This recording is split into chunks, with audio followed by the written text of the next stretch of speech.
Long ago and far away, there lived a beautiful girl named Cinderella.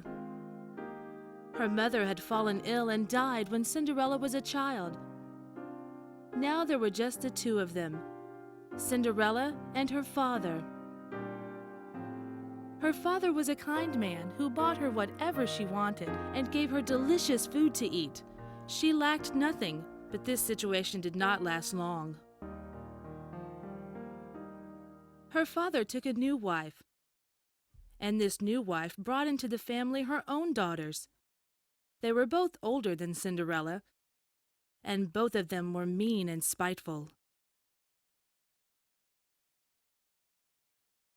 Then tragedy struck again. Cinderella's father fell off his horse while hunting and died from his injuries. Father, what shall I do? Standing before her father's grave, Cinderella wept. Cinderella's wicked stepmother bought her own children fancy new clothes, but Cinderella was obliged to wear the shabbiest hand-me-downs. Cinderella, bring me some bread, soup, fruit, and some warm milk. Yes, Mother. I'll bring it right away. Cinderella, I want you to wash these clothes. Yes, Mother. I'm coming to get them now. Truly, Cinderella was treated like a maid and forced to work hard all day long. Don't slack off. You've got cleaning to do. And feed the chickens. Those leaves in the garden, rake them all up. The very day after her father died, Cinderella was obliged to move from her bedroom to a storage attic, where all she had was a bed of straw and a hand mirror. Her hands were chapped, and every night she went to bed still covered with dirt from her day's labors. Cinderella, mend this hem and wash the sheets in my negligees. These two wicked stepsisters were jealous of Cinderella's beauty, so they burdened her with many arduous tasks.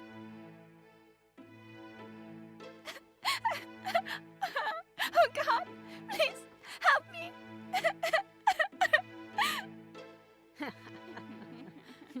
One day, the king of that country held a royal party, an extremely important event, for at this party, his son the prince was to choose a bride.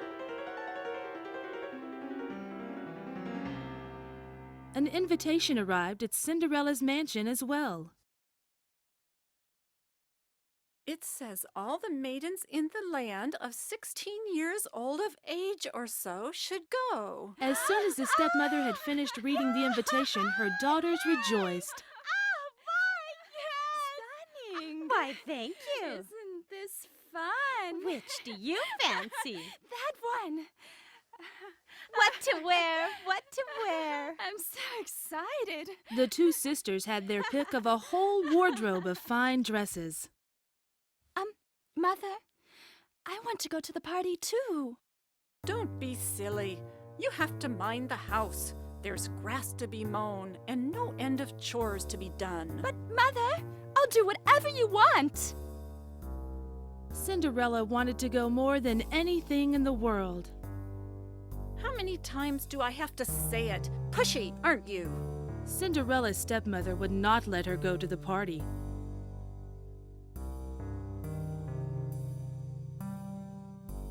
The day of the party arrived.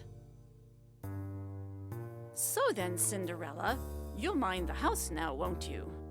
Yes, Mother. Sisters. The stepmother knew Cinderella was so lovely and charming that the prince would fall in love with her right away. She kept Cinderella at home deliberately. In her stepmother's closet, Cinderella discovered a party dress her mother used to wear. What a marvelous dress! I'll wear it to the party. Cinderella hurried to change into it, but it had been enlarged for her stepmother's use. Oh no! What now? And to prevent Cinderella from going to the party, her sisters-in-law had locked up their own dresses in a closet.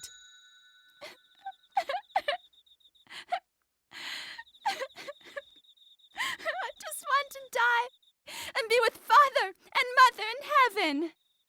That very moment, a forest fairy appeared. What's wrong, beautiful girl? So Cinderella explained the entire situation to the fairy. The fairy felt sorry for her. Why don't I help you with my magic? Only you must return by midnight. After midnight, the spell will wear off. Abracadabra! With the wave of a magic wand, the fairy dressed Cinderella in a gorgeous dress decorated with rubies and emeralds. Oh my! What a magnificent dress! On her slender feet appeared slippers of shining gold. Thank you so much. You'll go in this. Have a wonderful time. At the castle, the party had just begun.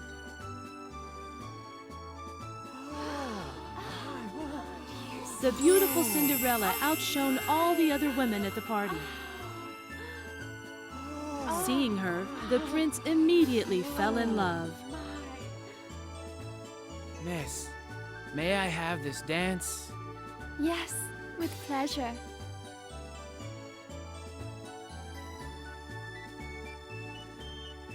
The prince and Cinderella got along wonderfully, and it seemed they could dance and dance forever. Indeed, they quite lost track of time. And suddenly, Prince, I must go. Oh, without even telling him her name, Cinderella raced down the palace stairs. She had to hurry before the magic wore off. When the prince followed, he found one of her golden slippers on the stairs. the woman who wore this golden slipper will be my bride. Find me the woman who wore this golden slipper. The next day, the prince's servants came. We've come from the castle on the king's orders. We are looking for the owner of this golden slipper. Please do come in. Oh, I believe they're mine. The two stepsisters also tried boldly to fit into the slipper. They wanted to wed the prince. Move it! But their feet were so big they simply could not make it fit. Although they tried until their feet bled. Next, it was Cinderella's turn. I want to try too, because this is my slipper. She tried it, and it fit perfectly.